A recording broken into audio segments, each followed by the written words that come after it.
I can't talk about it because I don't want one of these schmucks down here to do it. Yeah. I got to do it. You know what I'm saying? And my ideas rule.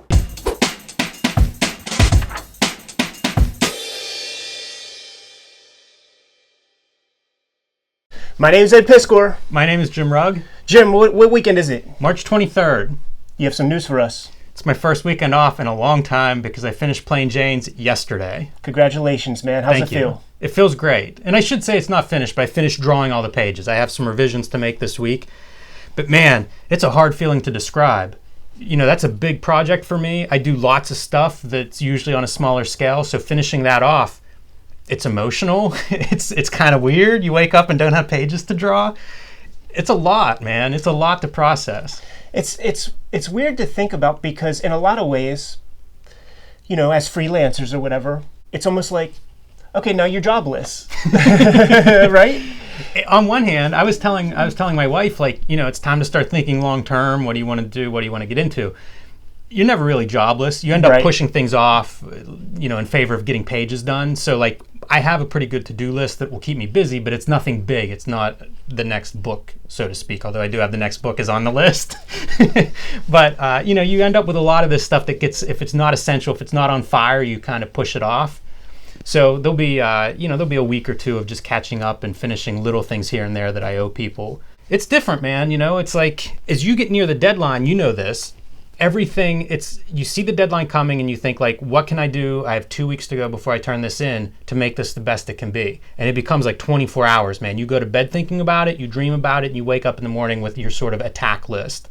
And nothing's perfect. You just want to finish up with the best you can get to by that deadline. So when did you start drawing this last chunk of Jane's? I drew a signature of it last fall, so that would be like 32 pages. And what I drew for this one total is 151 pages, you know, not counting extra artwork, covers, things like that. And so I did, you know, about 120 pages since Christmas. That's awesome, man.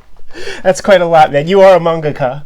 It's not different than the first Plain Janes, because the first Plain Janes was part of the Minx line, which had been in development for 2.5 years before we came on board, and ours was the first book released. So like I showed up, had a 45-hour-a-week day job, my first real editorial comics, graphic novel, anything, and I had 6 months to do 150 pages then while working full-time. So like in my head, it's like, okay, this is kind of channeling that same energy. The cool thing about being the first Minx book back in those days at DC, because I remember, you know, I got a hold of one of the galley copies of Jane's, and on the back they were bolstering the fact that they were putting like $250,000 towards promoting this thing, and you get to be the first one out. So something tells me that a lot of that allocation went to putting that good foot forward, and a lot of that money went to you guys. Yeah, that's how I felt too. You know, we were covered really well with that initial launch. We were in like teen magazines and things like that.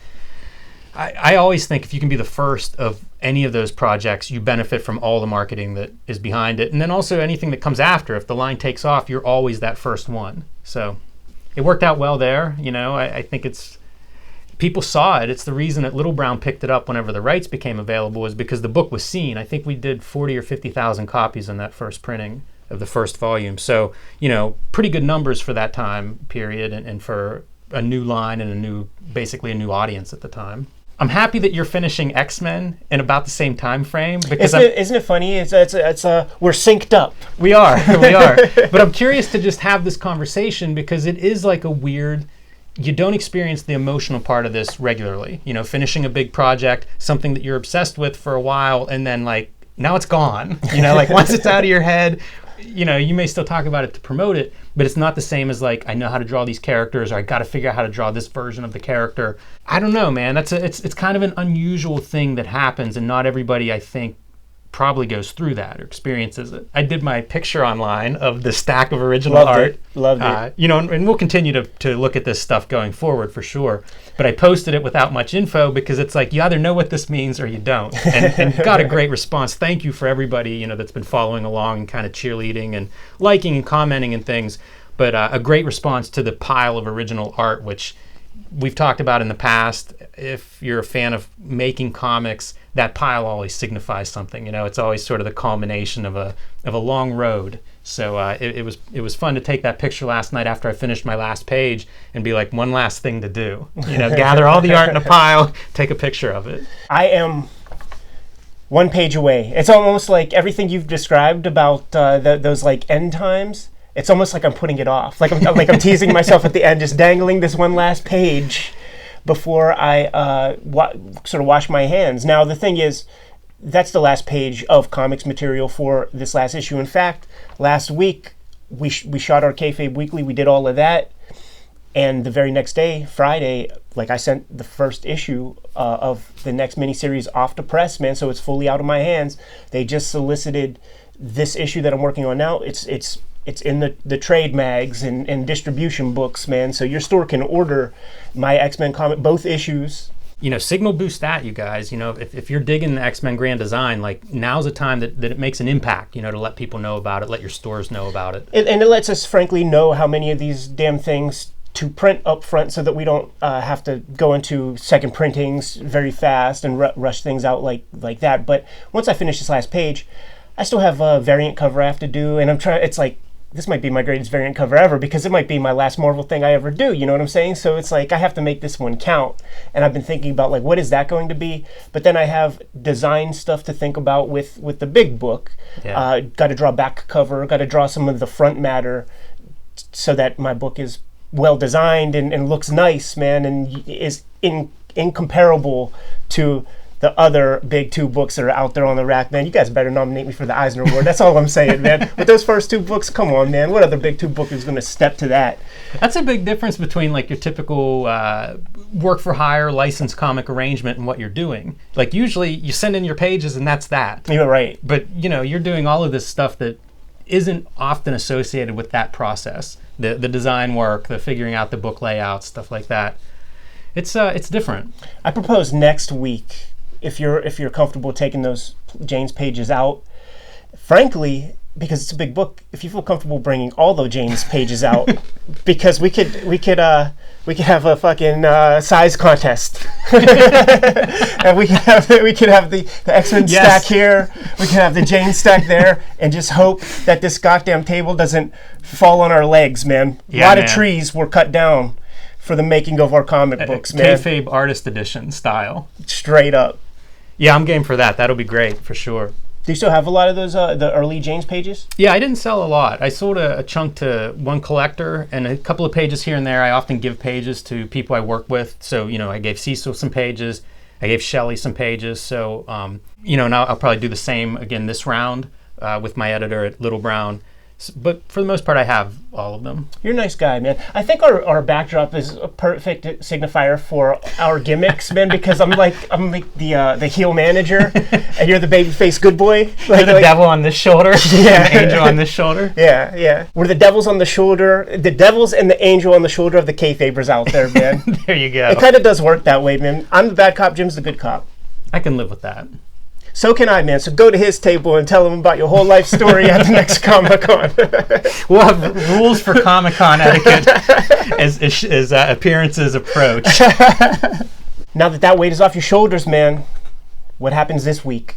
It's a good question. I've been exercising a lot more. It's starting to be spring out, so yes. I started running. I ran every day this week, which is awesome. As you get older, it's harder and harder to get back into shape. So the beginning of this is no fun. But as the weather improves, I want to be in running shape. So I've started exercising more. You can just feel it. Like I said, you obsess over this stuff. And so everything goes out the window, including things like taking care of yourself. Mm-hmm. So that's started to creep back in. I'll probably go back issue diving at some point in the next week or two, just as a way to get out of the house. It's kind of my excuse. I don't know. I don't have any big plans coming up.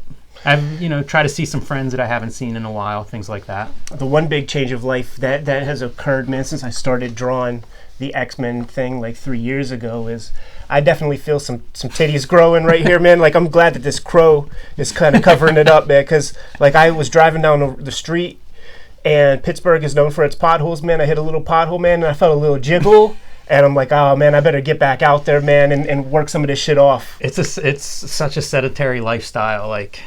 you really got to be vigilant about it. Yeah. And it's tough because we all start doing this, most of us when we're young, and it's like you can do whatever you want when you're young. You can eat cardboard until you're 25 years old. Yeah. And then at some point it's like, man, I'm 40 and if I sit all day for 12 hours, like not good. Another big thing that I plan on doing, man, is a little bit of spring cleaning here at the studio, man, because I basically was working, like I'm insane. Like when I moved to this place, I was in the middle of Hip Hop Family Tree deadlines, and my deadline for Hip Hop Family Tree was every Tuesday, put out a fresh strip every Tuesday. So I basically lived out of boxes for a couple. I didn't move. I've been here for years, but I didn't move in for years. Just living out of boxes, like no furniture, because I had literally no time for that stuff. And I finished Volume 4 of Hip Hop. I started Volume 1 of X-Men weeks later. You know what I'm saying? And the reason it was weeks later is because I was in Denmark for a month. You know what I'm saying? So as soon as I came back home, I wrote my outline for X-Men while I was out there. And basically, I slept for a good solid day, got my circadian rhythm back after, the long travel, got right back to work, man. So I basically haven't had a day off in like 7 years. I did. It's really tough to balance all of this stuff. Like whenever I started out, it's like I had a day job and I made comics and they cost me money to make. And that was like every night. It was mornings before work, lunch hours, weekends. Like that was the thing that I did, I guess, for fun. I don't, it's a thing I wanted to do. And then at some point it transitions to where like that becomes the income source, but it's also, you still have that relationship of like, well, I love this, at least most of it. Learning to like shut that down, the lines blur, like going to Denmark, like we've both done that. That's been a positive experience whenever I've gone, but it's work. Like, it doesn't always register. It's like, oh, I'm in Denmark. I'm going to go to Copenhagen now. Like it's half a vacation, but it's also, you're on the clock when you're there. And it's very easy for this work to just take over and consume everything. About 3 or 4 years ago, my New Year's resolution was to take a day a week off, like just nothing work, no work. Lay on the couch, do whatever, but don't even think about it.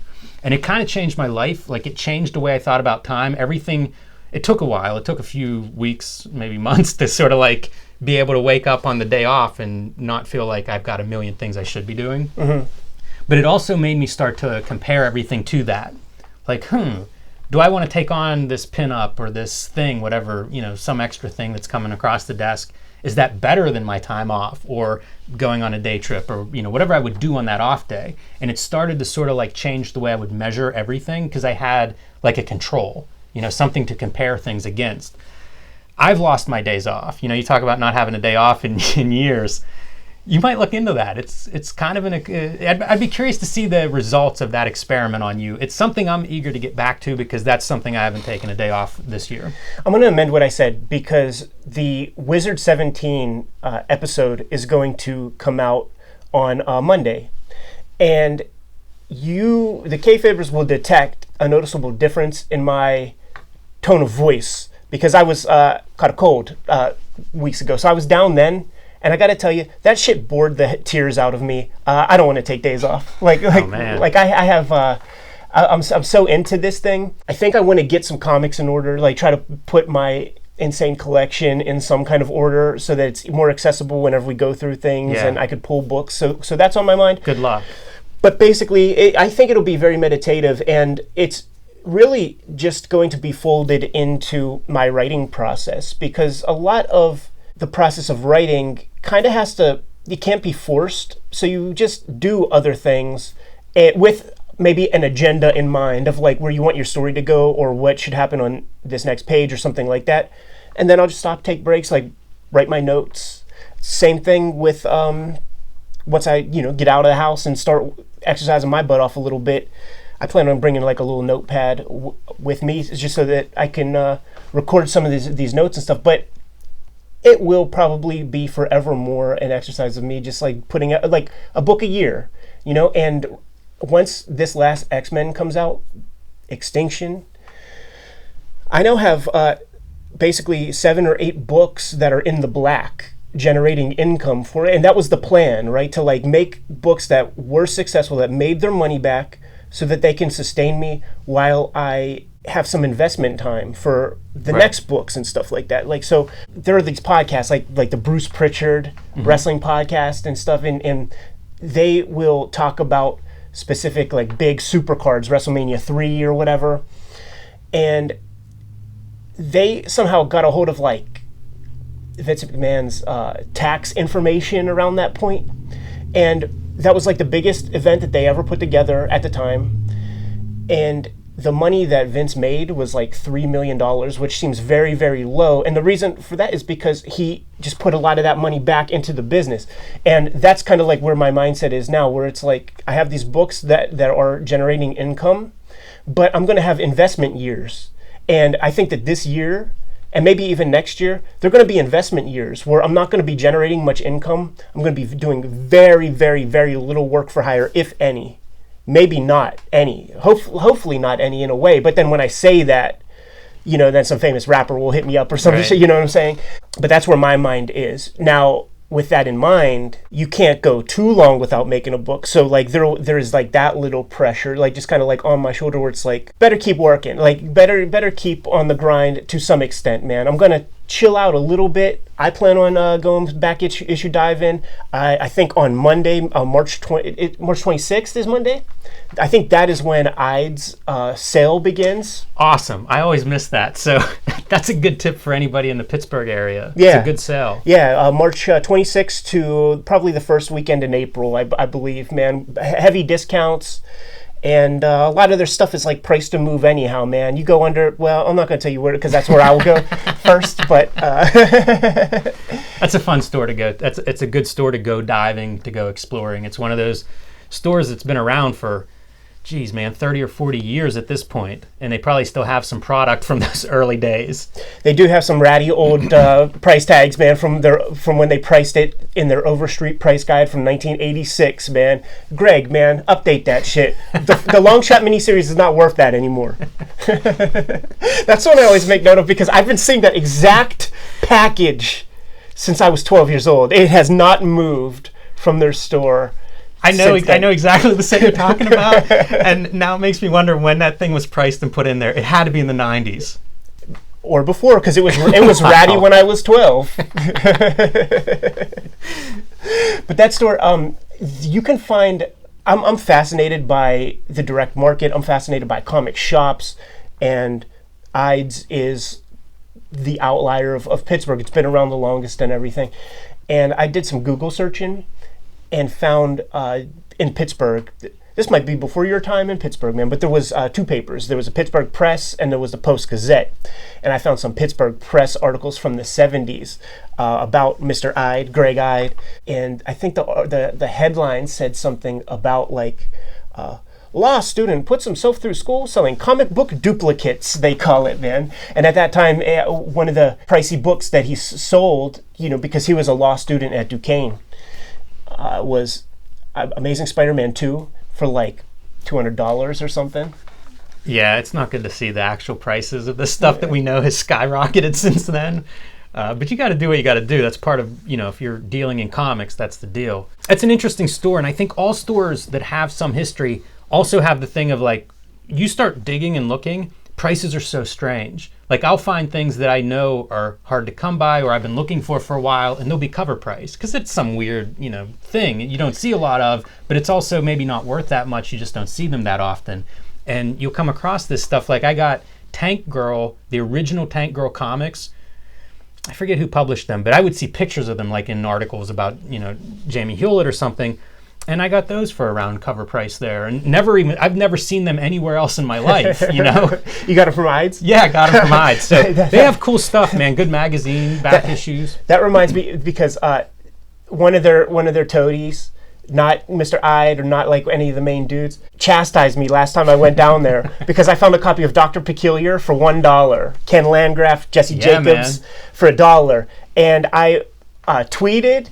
And I put on Instagram like, yo, the cool thing about these shops that really endorse like the Marvel DC books is they don't know when they have the really cool shit. And I posted that image, and Mr. Ide saw that and like dressed all those guys down. So when I went down there, this guy was like, oh yeah, so he saw I had a stack of stuff. He's like, yeah, so I'd appreciate you not. And he was kind of being serious. I appreciate you because I'd sort of known for that. It's like the Cantankerous store. Guys, like, I'd appreciate you maybe not tweeting or putting stuff on Instagram because then we're gonna hear that from Mr. Ide. I'm like, so you don't want people to know that you guys have good prices? And he's like, well, I'd rather not have them come in than have Mr. Ide, shout at me every day. So maybe we shouldn't be promoting their annual sale. That guy was in total self-preservation mode, man. That's funny. But I mean, I don't know what that book is worth otherwise. Like, it's another one that it's kind of hard to come by, but there's only 18 of us that are interested in it, totally. And 14 of us have copies. So the other thing that's fascinating to me about comic shops is just how once you get to know the proprietors, you can see how the shop really is just an extension of the owner. So there are other shops here in town that they really do very heavily cater into the superhero, like Wednesday Warrior crowd. So, like, I'll go through those boxes of riffraff that they have, man, and pull out these 8-ball comics for $1. Shit, yes, I'll take those, man, yeah. Because it's not worth it to them. Because sure. The dudes with the big bat insignia on their chest, they ain't looking for 8-ball. Yeah, absolutely. And we're very fortunate. We have a lot of good stores in this area. So at some point, if we ever figure out how to take these cameras out of the studio, we need to tour some of these shops and point out what we're describing, because you're right, each one's very different too. It's nice, they're not that like box store model where it's like, oh, this is what a comic shop is. It's like, no, each of these is completely different. For sure. It's funny, depending on what I'm looking for is which shop I go to. And then I'll do a tour in the city sometimes, like on a free comic book day. I'll allocate some funds into the checking account, and you start off, like, from where I live, you start off at Ide's. Buy a bunch of stuff there, and then you go up Liberty Ave, and then you hit Copacetic Comics, Bill Boychelle represent, and then on the way back to the crib, man, you go past Phantom of the Attic, and Phantom of the Attic in Oakland on South Craig Street really celebrates Free Comic Book Day in a way bigger way than those other shops. Like, they'll have clowns and stuff there for the kids. They'll have people signing. Like, it's always extremely lively. So it's fun to go there and then, spread a couple dollars around and pick up some fresh books and shit. Yeah, we'll get out. We'll do more shop talk as we figure out some of the technical side of this. Ed, let's talk about show and tell. What went up this week? The WYSIWYG episode. One of the things that people were really kind of interested in whenever I would do inking demonstrations is we have a lot of enterprising cartoonists. In fact, I would say we have like 3 major audiences. We have comic fans. We have young new cartoonists, kind of like who are very interested in getting in the game, and we have grizzled vets who just use us to keep them fucking company. And all are welcome, man. Yes. It's unbelievable to see how far-reaching this is, and like just who is watching this thing. It makes me very self-conscious, man. I'm gonna be very choosy about talking jobber shit from now on. That's funny. But one of the things that a lot of like younger cartoonists were curious about were how'd you break into the game? How'd you get started? So there's a show and tell up showing the kind of amorphous nature of my WYSIWYG comic and how it evolved into its final form, which would be the top shelf hardcover book that you can see in your comic shop right now. A lot of people responded favorably to that. It was interesting to them. I think there's a fiction that's out there that you draw the book, you write the book, you finish the book, and like that's the thing. But there are many steps, certainly early on, before you can get to that final book. I've gone through it with WYSIWYG, and a lot of people were asking, what about a Street Angel version of that? Yeah, I definitely want to get into that. Some of it's similar to your experience, but that was one of the things I liked in the WYSIWYG video, is kind of seeing, because whenever you're starting out, it is harder to sell a book. Once you've been published, and especially in a celebrated book, some doors do open. You may not need to do a complete work in order to sell it at that point, once people have an idea of what you can deliver. And so it's interesting to me to kind of see that progression of like, you basically did the whole thing yourself. Pretty unusual. That's not usually the advice you get. But the flip side is, if somebody's not picking it up, you're submitting it along the way, and if somebody's not picking it up along the way, are you just going to abandon the work? And so like Street Angel, I had a similar experience, and I'm eager to talk about that and to get into that. And I do a lot, one thing that's great in the WYSIWYG is seeing the different iterations of WYSIWYG and seeing like, how does it look with this arrangement, this composition, this size of book. And I do the same stuff on my own production. And so, we'll do a Street Angel one for sure, because I've created mini comics and comic books and print on demand and hardcovers and all these different versions, and we can look at that and look at the process of why did I do that, which is probably a lot more similar to WYSIWYG and why you did it, and why an aspiring cartoonist would want to do that. So yeah, man, we'll get into that for sure. I expect the Street Angel episode to be probably twice as long because there seems to be twice as many versions. I use a lot of words. Long-winded. There's just a lot of versions and you've been working, like Street Angel is like your version of it's like Joe Kubert's tour where he started in the 50s and then like every decade he like dusts it off, you know what I'm saying? Sure. And it's like you're going to be drawing Jesse Sanchez once a decade until you're toast probably, man. I don't mind that as long as I want to do it, you know what I mean? Like so far it's been a result of like that's what I want to do at the time. So yeah, for sure. I like having that history, and it's interesting for me to look at it because it's like you see where you were 10 or 15 years ago, like in terms of development, and then like where you are now, and that'll be fun to compare. So that was this past week's Show and Tell episode. Dig through the channel archives, man. You'll find it really easy. What's coming up in next week's Show and Tell? Next week is very exciting too. Next week we had a Kayfaber lend us an original piece of Jack Kirby art, a page from Eternals, one of his 1970s comic books, and Tom Scioli is with us, Jack Kirby expert, and we basically go through that page and kind of look at it very closely. No exaggeration, no line was left unnoticed, no decision was left unconsidered, man. We went through that thing with a fine-tooth comb. It's a great page to break down. It has a lot of what you think of as like trademark Jack Kirby panel compositions and elements and characters. Mike Royer was inking. It's a beautiful page. Super exciting just to be close to it, and hopefully we do it justice with our analysis and some of the pieces that we look at and compare. And I'm looking forward to it. Like feedback continues to be strong for these videos, and it's great to see the stuff that we do miss. No matter how closely you look at these things, there's always an angle that you're not coming from. And so, we've been getting good feedback on this stuff, and I think you guys are all going to enjoy the Jack Kirby page. The Kayfabe Brain Trust, man. I don't know what we do without them, man, because they tie up a lot of loose ends. Just by putting these damn videos out there, it creates a 6 degrees of separation thing where some of the people who've been getting in touch with us, it's been pretty freaking wild, man. The books that have been coming in. We're going to probably next week have a P.O. box. And I'll include the P.O. box in the description with like all the videos from then forward so that we could just keep that line of communication open. I've been getting some crazy fucking mail, man. Really awesome stuff. Yeah. And there's going to be some good stuff to show off this week and next week, actually, I think, man. I want to add one more note to one of our previous show and tells. Okay. One of the Kayfabers, and I'm sorry I didn't make a note of your name, posted a link to a bootleg comic, OMAC number 9. So cool, man. Man, I had never seen that before, and it makes this whole endeavor worthwhile. Yes. So that link is under the Show and Tell bootleg comics.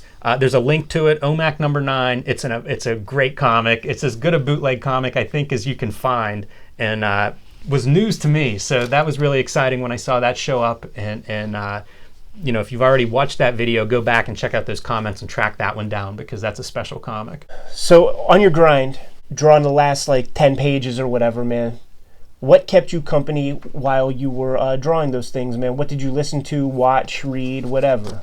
I listened. The main podcast that stood out to me this week was Decoder Ring. It's something that Slate puts together, and they basically do one show a month. They take some culturally significant or historical item and they examine it. Mm-hmm. And so this episode was on something called Ong's Hat, or the Incubula Papers. I'm probably mispronouncing that, but it was an early internet conspiracy theory.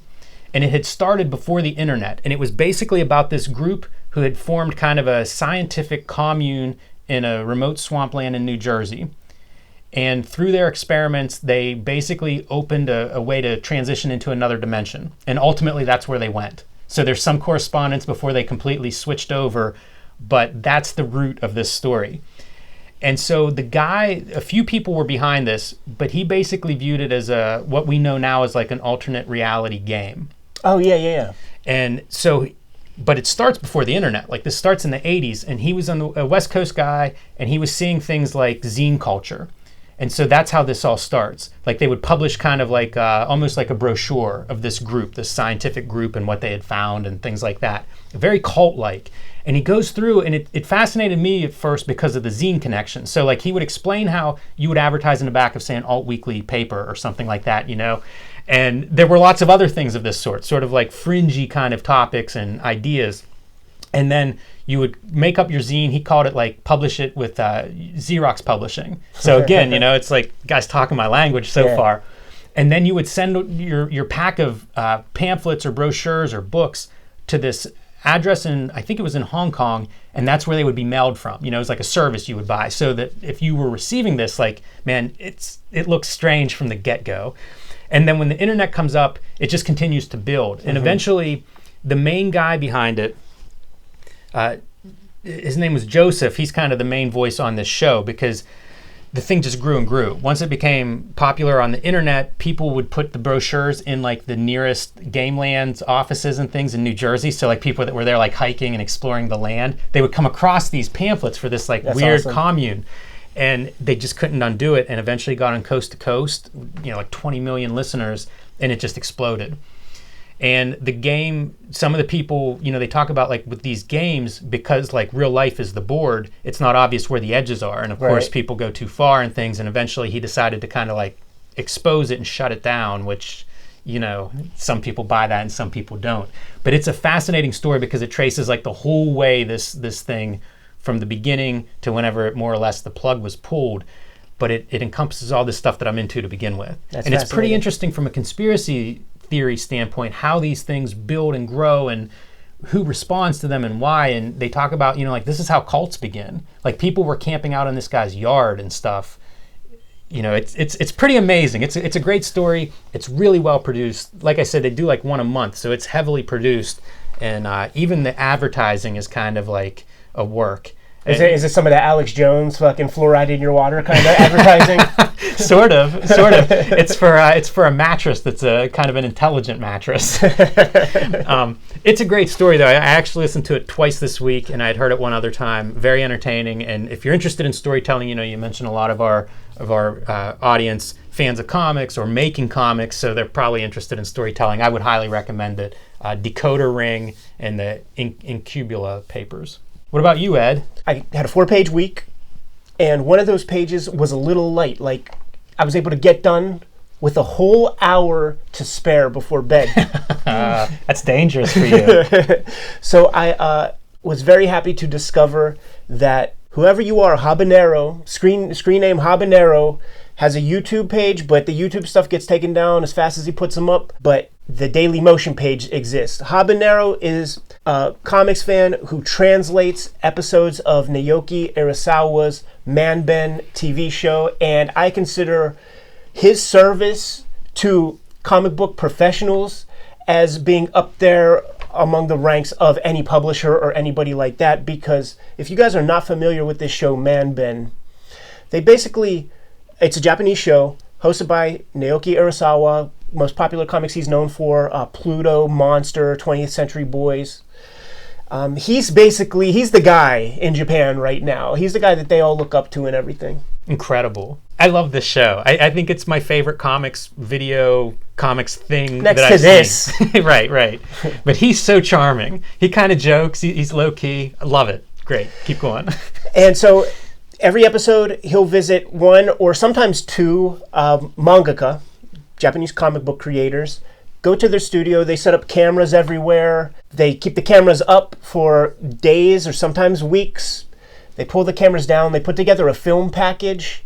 And almost like, you know, Saturday before the football game, it's like you get in a locker room with this mangaka, you put on this package of film, and then we just break down your plays, man. We see it. We see the warts and all approach, and it is totally riveting. And I'm being very long-winded, but what I'm saying is that Habanero translated a new episode that I've not seen yet, man. Cartoonist Takahashi Tsutomu, I believe. You know, he's a veteran. Yeah, probably 20 plus years making comics, I would say. And his approach, my process has changed because of Man-Ben. particularly a lot of the stuff that I saw in like the Inio Asano episode, but all of those episodes inspire me in different ways. And this guy's, the newest one that's on Habanero's Daily Motion, might be my favorite one, because the guy's way less precious with the art. He's all ballpoint pen for the most part. You know, he's like, I don't want, like... I was digging it. If I use a dip pen, then I get a perfect line every time. I don't want that. Yeah, he talked about wanting to be able to go both directions with the pen, which is something you can't do with a nib pen, you know, to catch on paper if you're not familiar with it. But incredible process. I'm trying to think about how to inject, like, a lot more rawness. Like, my natural drawing style, like, what I like about my drawing is something that I've never put out there in the public, because I have like a certain self-consciousness about like what people want to see, and I feel like they want to see like sharp lines and all this rigor and stuff.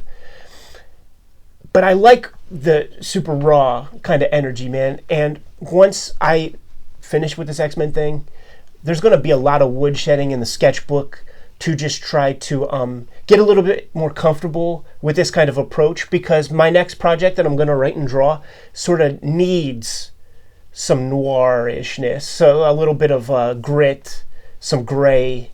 You know, it's going to be a very dark comic, and it was like that episode was a godsend to me. Exactly what I needed.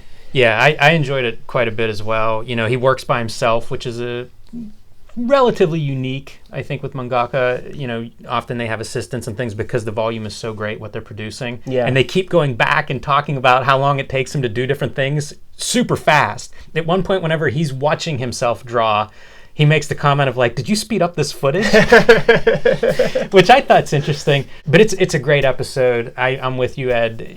It's an amazing series.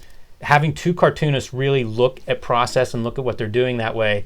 In this episode in particular, the techniques that he's showing, it made me just think like it's production art. Like, you've got to almost remind yourself. I've been very precious at times with my work. I love originals, as you know, we talk about looking at the Jack Kirby page and Mike Royer's perfect, almost robotic inks. But the flip side is like, if you're making these books, like, it's production art. And so, you know, they really kind of illustrate that. He's working using technology, you know, he's bringing in washes and things that he's digitally putting together and then printing that out and drawing on top of it. And just very interesting to see it all. You know, he talked about lettering at one point and how lettering's part of his drawing. And it's like, great episode. A lot of inspiration there. And you could tell that Urasawa felt that energy, man. Like, you could always kind of tell the social dynamic about where he is in the pecking order on the earlier episodes, because you see people who are very reverent to him, bowing to him and all this kind of thing. He's like, oh, no. But on this one, he's like, I want to be your intern. Yes. This guy's what an artist. Like, the images that he's making, you almost can't believe what emerges. You know, especially as he's showing pieces of the process, and then he's just drawing like every chance he gets, you know, like he's drawing on transparencies, he's drawing on printouts, he's drawing in roughs.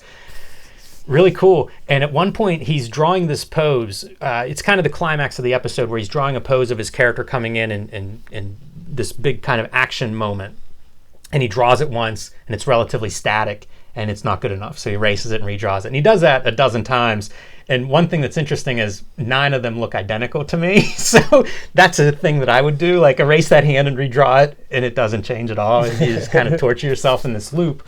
But the other piece is like, there's a goal in mind, storytelling, for why he wants to redraw it. Like, it should have this kind of emotion and this energy, and he really captures it. And it explains it so well, like the difference between the first drawing's a good looking drawing, but it's not what he wants to do story-wise. And by the end, it's like you can clearly see he articulates it. Man, it's 101, even though it's super advanced. Like, you know, you're not going to pick it up on the first go, but it's stuff that I'll think about when I'm making comics and drawing panels from here on. I think the big thing to take from that exact sequence of events on the program is that the final iteration came to him when he took a break from drawing it. He was torturing himself, and then he's like, throws his pen down, he's like, okay, break time.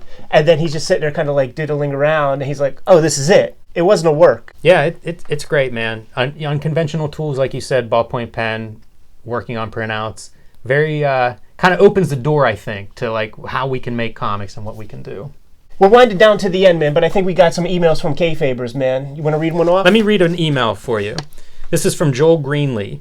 My favorite comics are American Splendor, Love and Rockets, and Optic Nerve. any other comics I should check out? When I hear that, if you're hip to those, then you must know the other big wigs from like Fantagraphics and Drawn Quarterly, right? Like, it's always fun, these kind of questions. Anytime somebody's like quantifying books, it's always like, okay, how are these similar? What's in common with them and stuff? So you have something in mind. My first answer is 8-Ball. To me, 8-Ball is a very clear bridge between Love and Rockets and Optic Nerve. Optic Nerve heavily influenced by 8-Ball early on, and 8-Ball somewhat inspired by Love and Rockets. So like that one's a no-brainer for me. It's a comic I'm happy to endorse. I think there's a lot of rich cartooning in that one. So Love and Rockets to Optic Nerve, I would put 8-Ball in between those two. American Splendor made me think of like some of Chester Brown's autobio stuff, like the Playboy.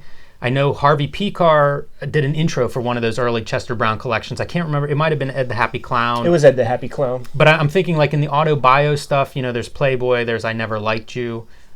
There's a couple of single issues of Yummy Fur that I don't know if they were ever collected. They might be in like one of those collections that just collect his short stories. But, he's done some autobio stuff, and obviously there's a little bit of a connection between those two guys. That sounds good to me. Yeah, autobio, Harvey Picar's work is interesting because autobio is so popular in comics. So, you might even just do a dive into autobio in general in comics and see what stands out to you, because that's that's a genre that can almost rival superheroes in terms of the volume and different approaches that have been applied to it in North American comics. I've done autobio stuff in the past, and it was enjoyable, I guess, just getting pages under my belt and trying to think about comics. But, nearing the end of this project, I'm thinking about the channel, the Kayfabe channel and everything, and I have a million good stories. And I'm thinking, like, my autobio, it's not going to be on comics anymore. Like, I think I might just, like, kick up the cam, sit in front of this thing, tell you guys a fucking crazy story, man. Because I was trying to think of, like, a couple, like, really good ones to start with. And there's one where I like went to the set of Dan Clow's fucking Wilson movie set where I was like in the middle of America at an amusement park. That shit was wild. But like the craziest con experience I ever had was because of WYSIWYG. And it was not even a Comic Con, it was a hacker convention. And it was like the most historic event I was ever a part of because it was basically the same month that Chelsea Manning, formerly Bradley Manning, got arrested and like caught for the Collateral Murder video.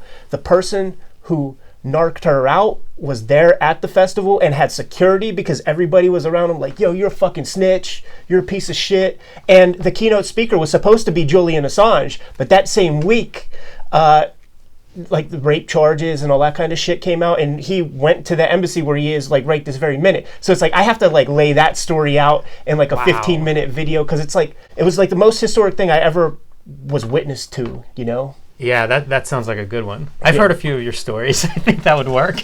Yeah, so my autobio is going to be safe for the Kayfabe channel, man. No more comic pages, man. I'm going to stick with fiction for a hot minute. Sounds good. If you have questions for us, you can send them to us in email, cartoonist.kayfabe@gmail.com. Probably the easiest way to get a question to us. And once again, like, subscribe, and hit the bell icon whenever you subscribe to the videos. We're on a race for 5,000 subs, man. We've been getting big numbers lately, thanks to the awareness that Boing Boing has been signal boosting toward our channel. So we're very appreciative of that, and welcome to the new Kayfabers who've become acquainted with the channel by way of Boing Boing. I've seen lots of posts that are sharing and basically praising our channel to, I assume, reach your friends and new recruits. So I appreciate that. That stuff goes a long way. I think word of mouth, and great to see that. I think like I said, I think the P.O. Box is going to be in effect probably next week, where you could send us your comics or whatever. Got a cool piece of mail this week, man. From we were talking Outlaw Comics last week. We have a nice spread of Outlaw Comics because you could expect a show and tell in the future about such things. We were just like riffing off names, man. And one of the modern cartoonists that I've come across in the past couple of years, like in fact I just saw this guy's comic for the first time last year at Heroes Con. Matt Lesniewski. He had a self-published comic called The Freak, and he sent me a copy. He sent 2 copies, actually. Yeah, let me hold up some of this orange background against the blue. Look at that. Of The Freak, which has like all the kind of earmarks of what I would consider to be an outlaw comic. Manic energy, lots of ink, very precise lines. And Jim Rugg intro I saw. Yes. Yeah, I'm a fan as well, Ed. This is coming out from Ad House. Is it Ad House Press? Ad House Books. Ad House Books. Can stores order it right now? Yeah, I'm sure. I'm not sure when the release date is, but it's coming out very soon. So stores can definitely pick it up. You know, The Freak, Matt Lesniewski, Ad House Books. You can get more information at adhousebooks.com. This is a good one. You know, if you're into comics art, this is a new voice and a new approach. And man, it was an exciting thing to stumble upon walking the aisles of Heroes last year. This is superstar comic to me, man, because not only is the art on point, this guy knows what the hell he's doing. He's insanely imaginative, and his design sense with just even backgrounds and stuff. Ooh. That nice spot varnish on the logo. The canaries is gleaming. It's nice. It's nice. You know, these guys who have an eye for the visual hook up with a publisher that's the same detail-oriented type. You know, Chris Pitzer's put out a lot of good-looking books under Ad House, and I think you can add this one to that list. I think Chris, man, is like eating his Wheaties lately or something, because like I know a couple other books he has in the hopper, man, and it's almost like he's trying to compete, man. He's trying to compete with Marvel DC, man. He's like, yo, fuck Dark Horse, I'm gonna be number 3 in the game, because there are like some really strong books coming out from that publisher, man, that are going to be on my bookshelf for sure. It's exciting, yeah. It's fun to see the stuff that he has coming up, definitely. And yeah, this is a good one, man. Good start to the year. We've been doing weekly giveaways, man. I sent 2 packages to Kayfabers out there. One to a guy named Ryan on last week's Kayfabe intro. He had a Kayfabe shirt, and his little daughter was calling us heels and faces, like, made me feel very insecure. But the other guy who got a set of Hip Hop Family Tree comics is Punker Mike on Instagram, man. He created this like almost like diorama with action figures, painted graffiti on the wall with the cartoonist Kayfabe, read more comics, and printed out super small, detailed little, like, a character's reading a damn Hip Hop Family Tree comic. There's, like, King Hippo little posters on the wall. Like, insanely detail-oriented, man. We're going to be doing weekly giveaways, and we're on an awareness campaign. We're trying to build up the army, man. So you put the good word out to Cartoonist Kayfabe. You grab a shirt from our spread shop or something, man, and hashtag Cartoonist Kayfabe on Instagram or Twitter or something so we could see it. That makes you eligible to receive stuff. If you can't tell by this background, man, if you're not that hip, man, these are the Akira colors. And we're doing this like monthly Akira show where we're going through volume 1 through 6 of Katsuhiro Otomo's magnum opus, which takes place in the year 2019, man. And once we finish that last episode, man, there's going to be a Kayfaber out there who boosts the signal to us in a big way that causes a blip, and they're getting something special from us. Yeah, I've actually reversed course. Yeah, man, get that tattoo put on your head. I'm now pro the tattoo. Yeah. Face tattoo. Yeah. Yeah. So we got this Kaneda jacket, man. This thing is going to be awesome. And me and Jim are we're gonna tag it up, man, and draw little Tetsuos and Akiras and Clown Gang leaders and shit on here, man. Check that shit out, dude. Super sharp. Hard as hell, man. You're definitely gonna look fly at your next Comic-Con with this baby on, man. You're gonna turn some heads. Yeah, I'm gonna have ringers trying to get hold of that thing too. So if you want this jacket, you're gonna have to work for it a little bit. And it's about creativity. Like we're not gonna tell you how to get the word out there, man. You're just going to figure that out. And like Mike did, and I have a good idea for who's going to get next week's package as a free giveaway, because this motherfucker painted our face on a big-ass mural. That's one way to do it. That goddamn right. Yeah, he did great. That's awesome. Maybe last thing before we wrap up, just want to continue to raise awareness of the spread shop that we are running our merch out of. This comes from there, Comics 316. We dropped this on March 16th. Obviously a reference to the iconic Stone Cold t-shirt of the 90s. I kind of love it. It's a design I got real excited about when we came up with this.